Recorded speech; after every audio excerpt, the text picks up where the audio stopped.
The other day I was reading an article that only 7% of employees have a full understanding of their company's business strategy. And this is based on the Western world statistics, not here in Kenya. So I'm sure if you ask majority of employees here in Kenya, the kind of feedback they'll give you, I'm sure the percentage is even lower when it comes to our businesses here. So in today's topic, I want us to look at how can you help your team achieve the goals that you set for them. Why? Because success in business and life, it depends on the goals that you set for yourself, for your company, for your organization, for your department. So it's very important for you to know how do you set goals, and not just set goals, how do you communicate these goals to the people who rely on you. And goal setting is important because it will help you unlock, the true potential of your team. Because the whole essence of people coming together and bringing their different skill set is so that someone can contribute to what they are good at. And because of that contribution, then the institution or the department can become successful. However, you find that goal setting and communicating the same to the team is one of the most difficult parts of management. There are many instances where CEOs, managers, they go for meetings and they decide on several things, but that does not cascade to the lower levels of staff. And then you find there's a mismatch. So the CEOs, the top management, they know what they are looking for, but the people who are down here, they don't have an idea. And so you find there's always this push and pull, there's always this conflict because these are not working according to the expectations of the top management. Or if they are not working, the team is not living to their potential because they are not fully aware of what is expected of them. So I have tips for you, 7 tips on how you can go about setting goals and even helping your team achieve these goals. Tip number 1 is for you to be realistic. Why? Because the team is not going to deliver on goals which are not realistic, goals which are not based on anything. And I normally hear fights, especially between the management, the decision makers, and the sales team. If there's a department that is affected by goals and target, is the sales team. And one of the biggest complaints of the sales team is we are being asked to do something which is not realistic, which you cannot be able to achieve. So how do you set realistic goals? For me, my advice to you is look at the historical data, look at the historical performance. How has my team performed in the past? How have we done? So if you look at the year 2020 and you saw that your sales was 10 million, you look at the year 2019, you see that your sales were 12 million. You look at the other year, 2018, and the sales were 11 million. Then it goes without saying that the last 3-4 years, your sales have averaged, or the range has been between 10 million and 12 million.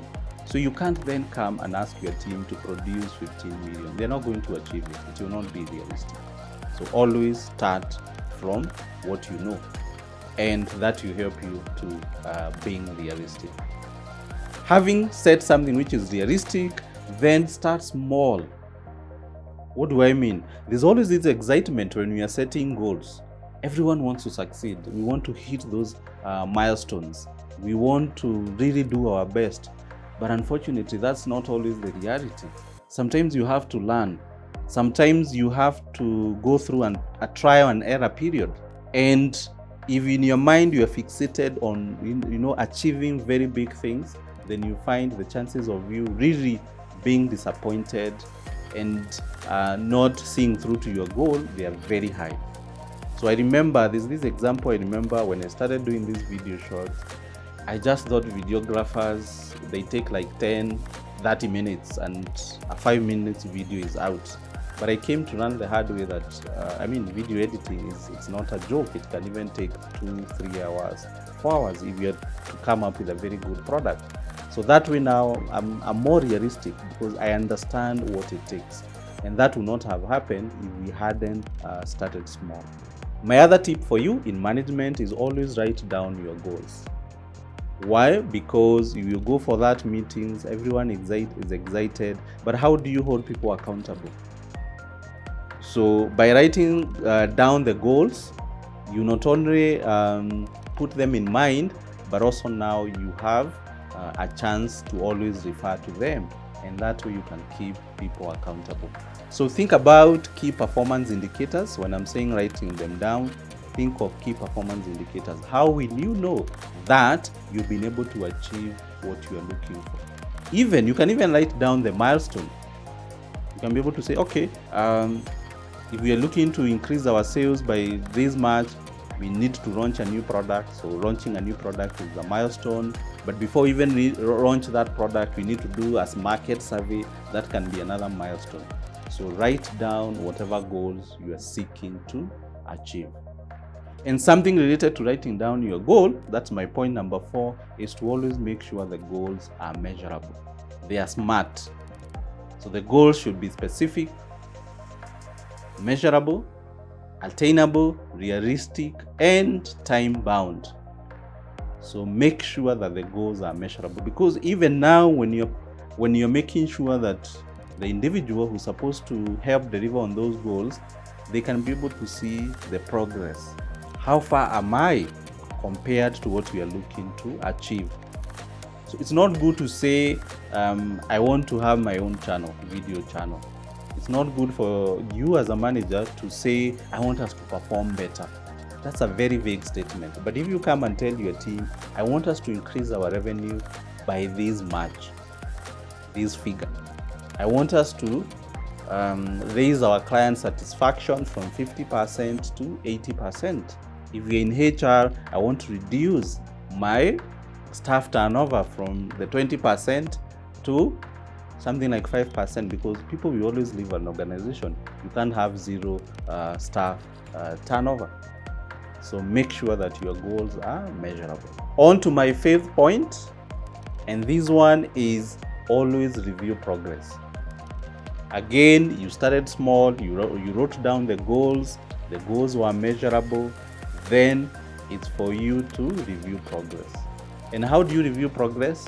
So if it's a yearly goal you've set, you find that every end month you can review how far you've gone. If it's a weekly goal, there you might even be tracking progress on a daily basis. So it depends with the type of goals that you set for yourself.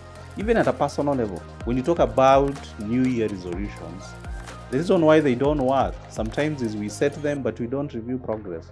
So there's always excitement about the end of the year, and come a few days to the year end, you set those goals, but by January 10th, you've forgotten about them.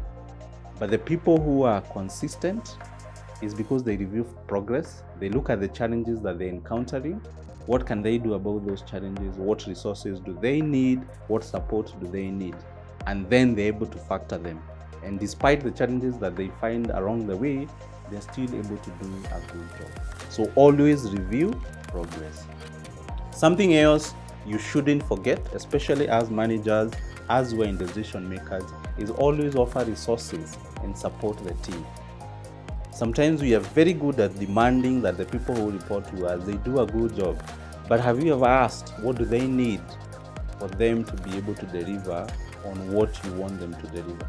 And giving you the same example of sales professionals, if there are people who always complain, is the sales department.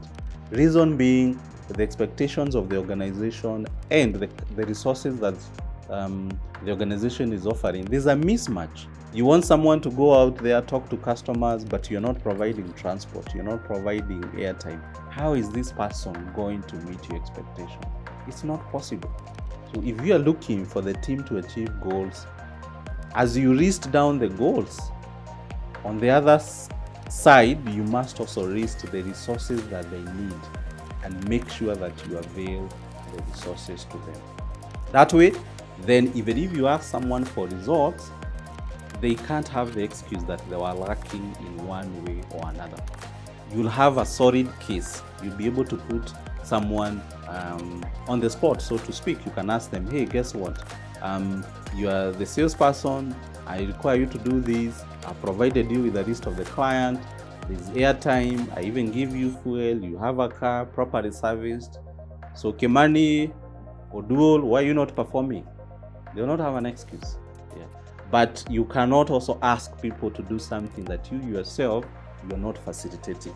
And having all done that, point 1 up to point 6, what else can you do as a manager to make sure that the team is achieving the goals?